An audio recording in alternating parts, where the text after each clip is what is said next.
Hi అండి. తెలుగు కథల ప్రపంచంకు స్వాగతం. ఇవాళ ఈనాడు ఆదివారం పుస్తకంలోని తాడిమేటి శ్రీదేవి గారు రచించిన లక్ష్మణరేఖ అనే కథను వినేద్దామండి. ఏంటి రవలి, ఎక్కడికి బయలుదేరావు? బల్ల మీద ఉన్న పుస్తకాలు నీటుగా సర్దుతూ అంది సుమతి. అడిగావా? బయటికి వెళ్ళేటప్పుడు ఎక్కడికి అని అడగొచ్చా? చిరుకోపం నడిస్తూ జుట్టును గబగబా దువ్వుకొని పోనీటైల్లో బంధిస్తూ అడిగింది రవలి.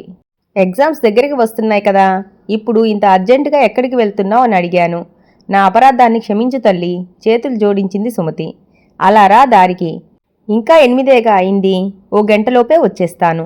సుధీర్ బయట డిన్నర్ చేద్దామన్నాడు అద్దంలో చూసుకుంటూ అంది రవలి.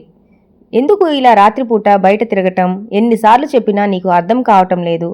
వంట కూడా అయిపోయింది కదా. అతనికి ఫోన్ చేసి ఈరోజు కలవను, ఇంకో రోజు చూద్దామని చెప్పే అంది సుమతి. రవలికి ఆ మాటలు నచ్చలేదు అని ఆమె మొహం స్పష్టం చేసింది. విసురుగా సమాధానం చెప్పబోయి నవ్వుతూ తేల్చేసింది. అమ్మా ముసలమ్మ, ఏ యుగంలో ఉన్నావు? సిటీ లైఫ్ రాత్రే మొదలవుతుంది. అన్నం మిగిలిపోతుందని అనవసరంగా ఫీల్ అవ్వకు. రేపు టిఫిన్కి దాన్ని బ్రహ్మాండమైన నిమ్మకాయ పులిహోరగా మార్చేస్తాను నేను. తమరు భోజనం చేసి నా కోసం భజన చేస్తూ కూర్చోకుండా పడుకోండి.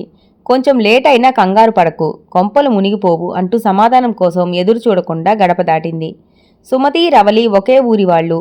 ఇద్దరివి మధ్యతరగతి కుటుంబాలే. ఇంజనీరింగ్ సీట్లు సంపాదించుకొని హాస్టల్లో ఉండి మొదటి సంవత్సరం చదువుకున్నారు. ఇద్దరికీ హాస్టల్లో తిండి పడక జబ్బు పడటంతో తల్లిదండ్రులు అనుమతితో చిన్న గది అద్దెకి తీసుకొని వండుకొని తింటూ చదువుకుంటున్నారు. ఊరి నుంచి ఎవరు వచ్చినా ఊరగాయలు, ఇతర తినుబండారాలు తెచ్చి ఇవ్వటంతో బాగానే మేనేజ్ చేసుకుంటున్నారు. ఈ మధ్యన సుమతికి హాస్టల్లోనే ఉంటే బాగుండేదని అనిపిస్తుంది. అక్కడ టైం ప్రకారం ఉండటం, వార్డెన్ భయం ఉండేవి. విడిగా గది తీసుకున్న తర్వాత రవెల్లో చాలా మార్పు కనిపిస్తోంది. క్లాస్మేట్ సుధీర్తో బయటకు తిరగటాలు పెరిగాయి. సుమతి హెచ్చరించినా లెక్క చేసే దశలో లేదు. చేసేది లేక భోజనం చేసి చదువుకోసాగింది సుమతి. 10:30 దాటినా రవలి రాకపోవటంతో సుమతికి కంగారు మొదలైంది. సెల్ చేతిలోకి తీసుకుంది. ఇంతలో తలుపు చప్పుడు, సుమతి అన్న పిలుపు వినపడి తలుపు తీసింది. ఏమిటిది రవలి, ఇంత లేటుగా నా ఇంటికి చేరడం? మనకి ఇలాంటి అలవాట్లు ఉన్నాయా అసలు? ఎందుకిలా చేస్తున్నావు? కొంచెం గట్టిగానే అడిగింది సుమతి. నువ్వు ఇప్పుడు నీతి పాఠాలు మొదలు పెట్టకు, నాకు నిద్ర వస్తోంది అంటూ రవలి వాష్రూంలోకి వెళ్ళిపోయింది. వచ్చాక ఏమీ మాట్లాడటానికి అవకాశం ఇవ్వకుండా దుప్పటి ముసుగు పెట్టింది. సుమతి ఏం చేయాలో తోచక అలాగే ఉండిపోయింది. తరువాత నెమ్మదిగా నడిచి వచ్చి మంచం మీద నడుంవాల్చింది. మర్నాడు సుమతి ఏమీ మాట్లాడకుండా తన పనులు తాను చేసుకోసాగింది. సుమతి అలా ఉండటం రవలికి అస్సలు నచ్చలేదు. సుమతి మాట్లాడకపోతే రవలి తట్టుకోలేదు. చిన్నతనం నుంచి ఉన్న ఫ్రెండ్షిప్ వల్ల సుమతి అంటే ప్రాణం పెడుతోంది. కానీ సుధీర్ విషయంలో స్నేహితురాలు చెప్పే సుద్దులు ఆమెకి చెవికి ఎక్కటం లేదు. అలుకమానవే చిలకల కొలికిరో అంటూ పాడుతూ సుమతి చుట్టూ తిరగసాగింది. నేను అలిగితే నీకేంటి అంటూ సుమతి బెట్టు చేసింది. ఓకే తల్లి, ఇక నీ మాట జవదాటనని ఇదే చెప్పుచుంటిని, నాటక ఫక్కీలో అంటూ సుమతిని నవ్వించింది. సుమతి నవ్వగానే నవ్వింది పూల చెండు, నాదేలే నా ఫ్రెండు అంటూ పాట అందుకుంది రవలి ఆనందంగా. ఒకరోజు సుమతి రూమ్కి వచ్చేసరికి రవలి నాన్నగారు బయట వెయిట్ చేస్తున్నారు. మీరు ఏంటి బాబాయ్ ఇలా వచ్చారు అన్న సుమతితో, పనుండి వచ్చానమ్మా, రవలి ఇంకా రాలేదా? కిందటి వారం వచ్చినప్పుడు కూడా దాన్ని కలవటం కుదరలేదు బాధగా అన్నాడు సదాశివం. దాని బ్యాచ్ వాళ్ళకి ప్రాక్టికల్స్ పెట్టినట్లున్నారు బాబాయ్, అక్కడికి వెళ్ళడానికి ఉండదు. మీరు వచ్చి వెళ్లారని నేను చెబుతాలేండి అంది సుమతి. తను తెచ్చిన కూరగాయలు, తినుబండారాలు సుమతి చేతిలో పెట్టి వెళ్ళిపోయాడు ఆయన. మధ్య మధ్యలో రవలి సుధీర్తో కలిసి బయటకు వెళ్తూ ఉండటం, సుమతి హెచ్చరించడం జరుగుతూనే ఉన్నాయి. రవలి, మనం ఆడపిల్లలం, ఒక గీత గీసుకొని ఉండటం అలవాటు చేసుకోవాలి. ఎటుపోయి ఎటొచ్చినా మనకే నష్టం. అరిటాకు ముళ్ళు సామెత తెలిసిందే కదా అంది సుమతి. తెలుసు ముసలమ్మ తెలుసు, నా బుర్ర తినకు, నేను జాగ్రత్తగానే ఉంటాను తీసిపారేసింది రవలి. మన ఊరివాడైన రమణ సుధీర్ అంత మంచివాడు కాదు అని చెప్తున్నాడు. అతనికి చాలామంది చెత్త ఫ్రెండ్స్ ఉన్నారట. జాగ్రత్తగా ఉండకపోతే కష్టం. ఎందుకు చెప్తున్నానో అర్థం చేసుకో అంటున్న సుమతితో, ఎవరు? రమణ చెప్పాడా? అతనికి సుధీర్ అంటే జలసి. సుధీర్ ఫ్రెండ్స్ అతనిలాగా బాగా డబ్బున్నవాళ్లు. అలాంటి వాళ్లను చూస్తే రమణ లాంటి వాళ్ళకి చాలా బాధ అన్నది రవలి. మరీ అంత డబ్బున్న సుధీర్ నీతో స్నేహం ఎలా చేస్తున్నాడు అడిగింది Sumathi. Because he loves me, Subhalekha Sudhakar లాగా ఫన్నీగా సమాధానం చెప్పింది. అతనికి గర్వం లేదు, అందుకే నేను ఫిదా అయిపోయాను నవ్వింది రవలి. ఏవేవో మాటలు కలగాపులగంగా వినిపిస్తున్నాయి. మగతగా అనిపిస్తూ రవలికి మెలకువ రావటం లేదు. కాసేపటికి కళ్ళు విడవడటం లేదుగాని మాటలు అర్థం కాసాగాయి. అనంతగిరి చూసి వద్దాం అని సుధీర్ కార్లో బయలుదేరారు అని గుర్తు వస్తోంది. అక్కడ నేచర్ చాలా బ్యూటిఫుల్గా ఉంటుంది. అలాంటి చోట ఈ బ్యూటీతో కలిసి గడపాలనుంది అన్న సుధీర్ మాటలకి రవలి బుగ్గలు ఎర్రబడ్డాయి. కొన్ని ఫోటోలు తీసుకుని వెంటనే వచ్చేద్దామంటేనే షర్టు పెట్టినట్లు అంది రవలి. అలాగే ఆ ముసలమ్మ అదే నీ ఫ్రెండ్తో కలిసి ఉండి నువ్వు కూడా అలాగే తయారైపోయేలా ఉన్నావు అన్నాడు సుధీర్. పొద్దున్నే బయలుదేరారు. బాగా ఎండగా ఉందని కారు దిగి వెళ్లి కూల్ డ్రింక్ తెచ్చాడు సుధీర్. అది తాగాక మత్తుగా అనిపించింది. తలంటు పోసుకొని ఉన్నావు, పైగా చల్లటి గాలి. నేను ఎలాగూ నిద్రపోలేను కదా, నీకేంటి హాయిగా నా ఒళ్ళో తలపెట్టుకొని పడుకో అని సుధీర్ అనడం, తను అలాగే నిశ్చింతగా పడుకోవటం ఒకదాని వెంట ఒకటి గుర్తుకు వచ్చాయి. పిల్ల మాత్రం సూపర్ రా, ఎవరో అంటున్నారు.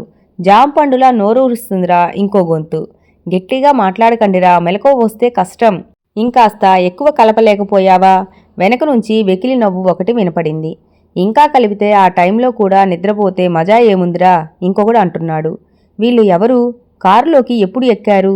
సుధీర్ కూడా వాళ్లతో బాగా మాట్లాడుతూ ఉండటం, వాళ్ళ వెకిలి మాటలు అన్నీ కలిపి రవలికి విషయం తేటతెల్లం అవుతూ వెన్నులోంచి వణుకు పుట్టుకొచ్చింది.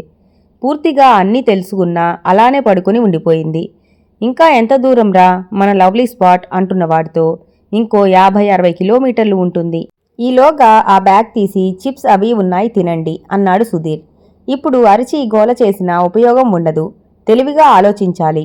సుమతి ఎన్నిసార్లు చెప్పినా విననందుకు నాకు బాగా శాస్తి జరిగింది అనుకుంటూ తప్పించుకునే మార్గాలు ఆలోచించసాగింది రవలి. ఏయ్ లేస్తోంది, మాట్లాడకండి ష్ అంటున్న సుధీర్ మాటలు రవలికి అసహ్యం కలిగించాయి. అప్పుడే మెలకువ వచ్చినట్లు లేస్తూ నాకేమిటో కడుపులో తిప్పుతోంది సుధీర్, వాంతి వచ్చేలా ఉంది. ఒక్కసారి కారు పక్కగా ఆపు అంది. ఓకే అంటూ కారును రోడ్డు పక్కకి ఆపాడు సుధీర్. డోర్ తీసి పట్టుకుని రవలిని నెమ్మదిగా దింపాడు. అక్కడ ఉన్న మైలురాయి మీద కూర్చొని కొంచెం మంచినీళ్లు అన్నట్టు సైగ చేసింది. బాటిల్తో తెచ్చిన నీళ్లతో పుక్కిలించింది. మొహం కడుక్కొని వాంతి రావటం లేదంటూ లేస్తున్న ఆమెను పొదివి పట్టుకుని కారు వైపు నడిపించాడు సుధీర్. పిల్ల వాంతులంటుందంటే మనవాడు ఎప్పుడో కానిచ్చేసి ఉంటాడా? అలానే ఉంది చూస్తుంటే. అయినా మనకెందుకురా, మన ఛాన్స్ మనకి ఇస్తున్నాడుగా అంటూ గుసగుసలా వినపడ్డాయి. వీళ్ళు ఎవరు సుధీర్? మనం బయలుదేరినప్పుడు లేరు కదా? కారు దగ్గరికి నడుస్తుండగా నెమ్మదిగా అడిగిన రవలి ప్రశ్నకు వీళ్ళు నాకు తెలిసిన వాళ్లే, బస్ మిస్ అయ్యాం, నెక్స్ట్ స్టేజ్లో దింపమని రిక్వెస్ట్ చేశారు అని చెప్పాడు సుధీర్. ఎన్ని కథలు చెప్తున్నావురా, ఇలాంటి కథలు చెప్పే నన్ను పడేశావు. అయినా నిన్ను అనుకొని ఏం లాభం లేదు, నాకు బుద్ధి ఉండాలి కదా లోపలే అనుకుంటూ తనని తాను తిట్టుకుంటూ కారెక్కింది రవలి. కొంచెం స్పీడ్ తగ్గించు సుధీర్ ప్లీజ్ అంటూ సీటు వెనక్కి వాలిన రవలికేసి ఒక్కసారి చూసి సరే అంటూ కొంచెం స్పీడ్ తగ్గించాడు సుధీర్.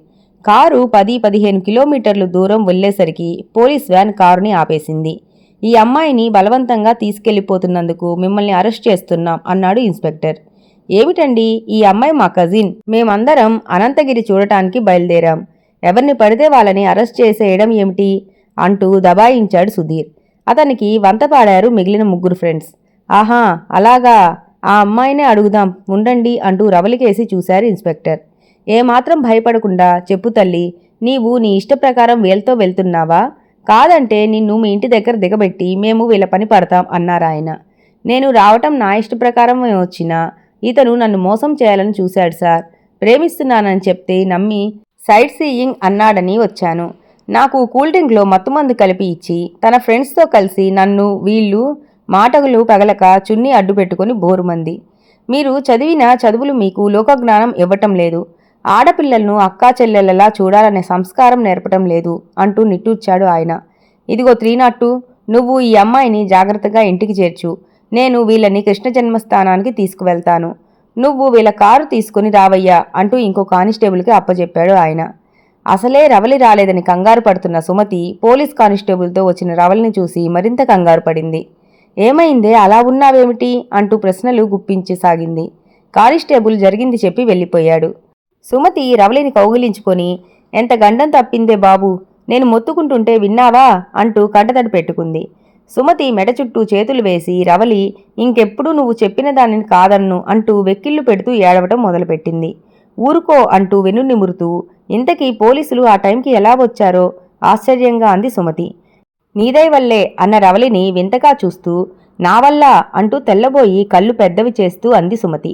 అవును, నువ్వు నా ఫోన్లో దిశ యాప్ డౌన్లోడ్ చేసి డిలీట్ చేస్తే ఒట్టు అన్నావు గుర్తుందా? అదే నన్ను కాపాడింది.